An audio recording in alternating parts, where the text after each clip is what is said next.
we're going to talk about Ferrari fuel. Why are we going to talk about Ferrari fuel? Because I'm a girl that likes cars. I love cars. I like the idea of cars. You get in, they work, they go. They get broken, you fix them, they go. Now, if only we thought of our body more as a car, life would be an awful lot easier. When I first came to England, I was living in this place, and they had. I don't come from a place which was full of Ferraris and Bentleys, and I just don't come from a place like that. So when I first came to England, and I met this man, and he was standing outside his house, and there was a garage, there was a car park in front of the garage, and it was a black Ferrari, and he sat there with his soft cloth, and he was stroking his Ferrari. He claims he was cleaning it. I think he was stroking it. And I'm looking at this man, like, you know what I mean, right? Have you ever seen a man and a Ferrari and a car? And you can just see, can't you? It's just that thing. And I'm like, whoa. He was so happy. He was there for like half an hour. And I was like, so I was trying to act like, a little bit cool. I was like, oh, so really nice car. He goes, yeah, really. I mean, I was very young, right? And I was like, but they break down a lot, right?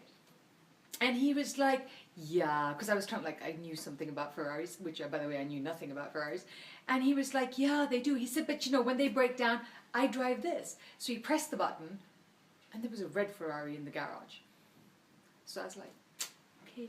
So I left. So I was like, I'm not going to have that conversation again.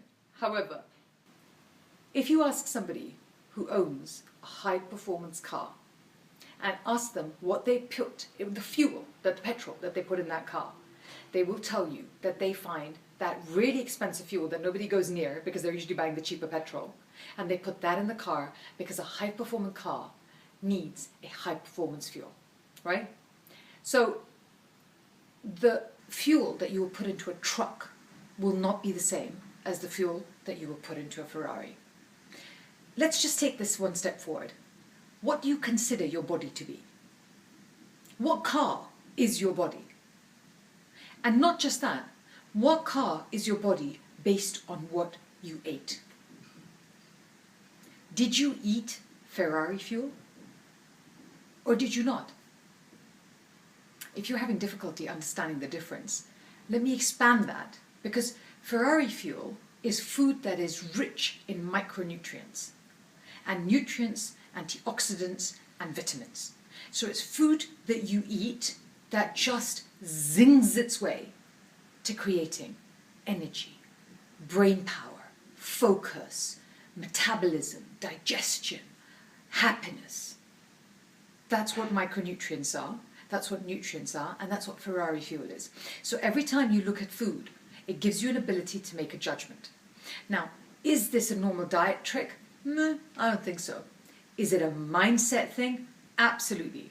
Because once you clearly understand the difference between how you see yourself and what car you think you are, you will know what car you want to be, and that's how you need to be fueling yourself. The petrol that you put in makes that car work a lot better. So, if a car has a punctured tire, we're going to carry this car analogy on because it really works. If your car has a punctured tire, wouldn't you consider yourself just thick if you didn't fix that puncture and keep moving?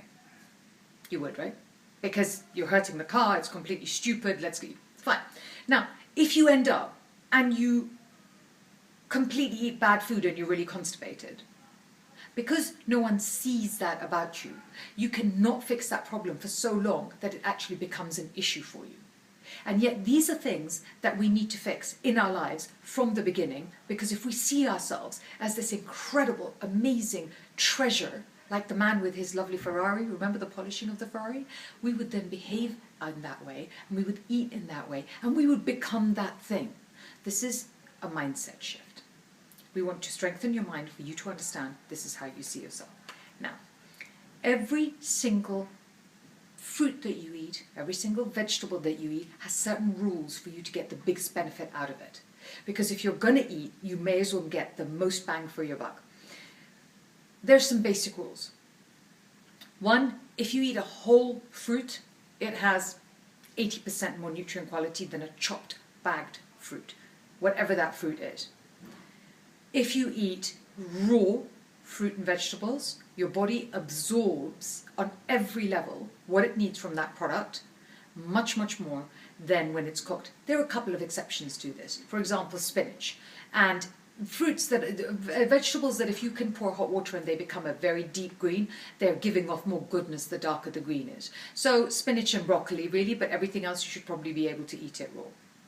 The next rule is the colour of a fruit or the colour of a vegetable is a different vitamin. Broadly, that's how you should see it. So if you're going to eat red and green fruits today and vegetables today, so you end up with a beetroot and spinach salad and an apple, then tomorrow pick other colours. So tomorrow what you would do is have an orange with a courgette salad with tomatoes. And that is actually very, very balanced. So when you eat things, add different colours to as many different days as you can. The next rule is white food has very, very, very, very few nutrients. All white foods. In fact, if you just gave up eating white foods, life would improve immensely. I can't see that happening. Don't even think about it. Just look at your profit and loss for the day. Remember what you're going to eat over the day and what you're going to eat over the week. What are the colours that I ate today? How much of it was raw? And how little of it was actually white? Those are the little things that if you keep in track, it doesn't matter where you are, it doesn't matter what you're doing, you'll be able to carry those rules forward with you and always make really, really good choices for whatever it is you're eating. Water is a food. Water is a food, okay? I get that we don't see it like that. All of us think that we drink a lot of water, but it is not the same to take a bottle of water and kind of drink it over the day. Just set yourself up a water schedule. What I do is in my phone, I have literally put in a water schedule where it alarms water at me so that it tells me to drink water. Then my diary got really busy and I took it out and I found I hadn't been drinking any water and I couldn't understand it because I was feeling kind of quite, you know, when you just feel a bit lethargic and I just wasn't computing what was wrong. And it was because I'd taken water out of my alarm system in my schedule and I just wasn't drinking it. So this is how you want to drink water over the day. You can write it down and we'll create a download for you to take. When you wake up in the morning, drink a glass of water. The night before, put it by your bed, wake up, drink a glass of water. You're kind of looking at about 8 ounces, just drink it. When you get to 12 o'clock, drink 2 glasses of water. Before you eat, not with, 2 glasses of water at 12 o'clock. At 3 o'clock, drink 2 glasses of water. At 5 o'clock, drink 2 glasses of water. 8 o'clock, drink 1. If you're still awake at 10 o'clock, drink 1. So, 8, 12, 3, 5, 8, 10. Drink water based on those schedules, and if you did nothing else, you did this for a week, you would have lost weight, your clothes would fit differently, not just fit differently, and you'd be a nicer person. I do know that when I want to go and kill people or I'm yelling at them, I start looking at my water intake fast, because that is the primary food that we actually need out of everything that we do, but treat it as a rule. Treat it as a rule and treat it as food. It is part of your fueling system. And if you set yourself up for it to succeed and you follow these rules, you're just not going to have to think about anything very much. This week, that's what I want you to do. If you complete all of these things, you follow all of these things, by the end of a week, you will see how you feel different. The brain needs glucose. I know we don't understand glucose and we think that glucose comes off pills, I think, apparently, and also fruit has a lot of sugar and there's all these objections. We're going to approach those now. Firstly, when you think of fruit having sugar, the sugar that's in a piece of whole fruit is a completely different product than the stuff that's in a pasteurized bottle of a fruit juice. They're not the same thing at all. One is bad for you, one is deeply vital. I had a client ask me actually just yesterday, is there anything that I can do to replace fruit because it's just painful? I don't always do it, I don't always remember it, the fruit goes bad, or I don't always manage it. And the answer is no. It's no. It just is no. There is nothing that will take the place of you eating those pieces of fruit during the day. It will change your bowel movements, it will change the quality of your skin, it will change how you feel.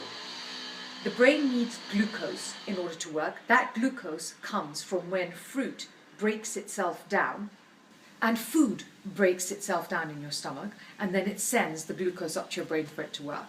If you aren't eating enough goodness for your body to send that to your brain, you will permanently feel like you have brain fog, because you're not providing the right stuff for your brain to actually work.